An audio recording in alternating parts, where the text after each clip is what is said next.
Stage वाले? नहीं देर देखिए, ये आपकी सोच है कि ये आज पदभार ले रहे हैं। जिस दिन गवर्नर साहब ने उनको शपथ दी, गोपनीयता की शपथ दी, उसी वो शपथ लेने के बाद वो सीधा यहाँ आ गए मंत्रालय में और उन्होंने अपना पहला कैबिनेट लिया। तो उन्होंने तब से पदभार संभाला है जब उन्होंने शपथ ली, और उनके साथ फडणवीस साहब भी थे। दोनों इतने कर्तव्यदक्ष हैं कि अपना कर्तव्य वो निभाते हैं। दूसरी चीज़ ये है कि हम लोग एक संस्कृति से आते हैं, चाहे वो किसी भी हो, हिंदुस्तान की संस्कृति है, तो हम लोग एक छोटा सा पूजा करते हैं, भगवान का आशीर्वाद लेते हैं और फिर अपने नए ऑफिस में जाते हैं। हमारे यहाँ कोई नया घर बनाता है तो वो उसका वास्तु शांति करता है, वो एक कल्चर है इंडिया का। तो ये कल्चर है, उस हिसाब से वो आज सीएम ऑफिस में जा रहे हैं। तो एक छोटा सा पूजा था जो किया था कि आगे चल के उनके हाथ से महाराष्ट्र का बहुत बड़ा हित हो जाए। और वो एक ऐसे नेता है कि जो हमेशा दूसरे के बारे में सोचते, समझिए उनको किसी ने रिक्शा वाला बोल के ये किया था, मतलब कम करने की कोशिश की थी। तो आज मुझसे वो बात कर रहे थे कि हमारे वो रिक्शा वाले हैं, वो जो एसटी स्टैंड रहता है, तो एसटी स्टैंड से जो आदमी आता है वो तो लंबे डिस्टेंस से आता है, फिर वो रिक्शा में बैठ के अपने घर पे जाता है। तो हर एक एसटी स्टैंड के बाहर रिक्शा खड़ी रहती है, लेकिन वो धूप में खड़ी रहती है, जबकि उनको ज़मीन दी है एसटी ने रिक्शा खड़ी करने के लिए, लेकिन उनके ऊपर शेल्टर नहीं दिया। तो आज वो उनके बारे में भी सोचना, एक आप उनको रिक्शा वाला मत बोलिए, वो एक आम आदमी की तस्वीर है जो आगे आके आपके समझ में आएगा कि महाराष्ट्र में क्या परिवर्तन हो जाएगा।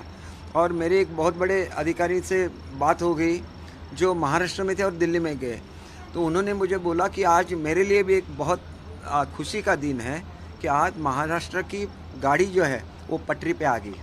अब महाराष्ट्र की ग्लोरी वापस उनको मिल जाएगी। मतलब ये है कि महाराष्ट्र एक महान राष्ट्र है और उसका जो सम्मान है वो बढ़ाना है, और उसकी जो पास्ट ग्लोरी है उसको वापस लाना है। और ये हर एक की चीज़ में, चाहे वो एक आदमी हो, जो गरीब आदमी, गरीब किसान हो, या वो बड़ा से बड़ा अफसर हो, हर कोई यही सोचता है कि एडमिनिस्ट्रेशन की तरह चलना चाहिए और महाराष्ट्र को प्रोग्रेस करना चाहिए। ये पॉलिटिक्स की कुर्सी नहीं है, ये एडमिनिस्ट्रेशन की कुर्सी है, और वो कुर्सी सही ढंग में चलनी चाहिए, और यही हमारे लिए लोकशाही में हमारा कर्तव्य है। दीपक जी, एक सवाल है मेरा कि आपका जो शिंदे गुट है वो और भी ज्यादा मजबूत हो रहा है, क्योंकि उद्धव ठाकरे के साथ जो विधायक है वो लोग भी आपसे जुड़ना चाहते हैं, इस तरह की जानकारी सामने आ रही है, उसको लेकर क्या कहेंगे आप? हमारा गुट बिल्कुल नहीं है, हम शिवसेना हैं, और अगर शिवसेना प्रमुख चाहे तो कभी भी बोल सकते कि हमारे लोग हैं। अगर बाबा साहब होते तो वो शिंदे साहब को बुला लेते और उनकी पीठ थपथपाते और बोलते कि मेरे शेर ने आज महाराष्ट्र की गद्दी जीत ली है। ये उनका बड़ा हृदय था। तो बड़ा हृदय होना भी एक महाराष्ट्र की खासियत है, तो बड़ा हृदय दिखाना चाहिए। सर, कुछ जो विधायक है वो भी आप लोगों के संपर्क में हैं क्या, जो बाकी अभी तक? देखिए, हम ऐसा कभी, शिंदे साहब ने भी कभी भी ऐसी कोशिश नहीं की है, लेकिन आपने देखा कि एक एमपी है राहुल शेवाले जी, उन्होंने एक खत लिखा उद्धव साहब को कि हमें बीजेपी के जो कैंडिडेट है, हमारे जो मुर्मू मैडम है जो खड़ी हुई है, तो उनको राष्ट्रपति के लिए वोट करना चाहिए। देखिए, ये भावना है एक आदिवासी महिला के लिए, जो हर किसी की भावना होनी चाहिए, ना कि उन्होंने बोलना चाहिए, हर एमपी ने वो वोट भी डालना चाहिए। और अगर बाला साहब होते तो बाला साहब बोलते कि चाहे कुछ भी हो, आज हम इनको ही वोट डालेंगे, इसको बाला साहब बोलते हैं, इसीलिए बाला साहब का फोटो हर जगह पे रहता है। सर, आज संजय राउत ने एक बार फिर बयान दिया, उन्होंने कहा कि अगर शिवसेना जो है अगर बीजेपी से जाना तो 2019 में क्यों नहीं किया, क्या वजह? वो उसका जवाब उनको देना पड़ेगा।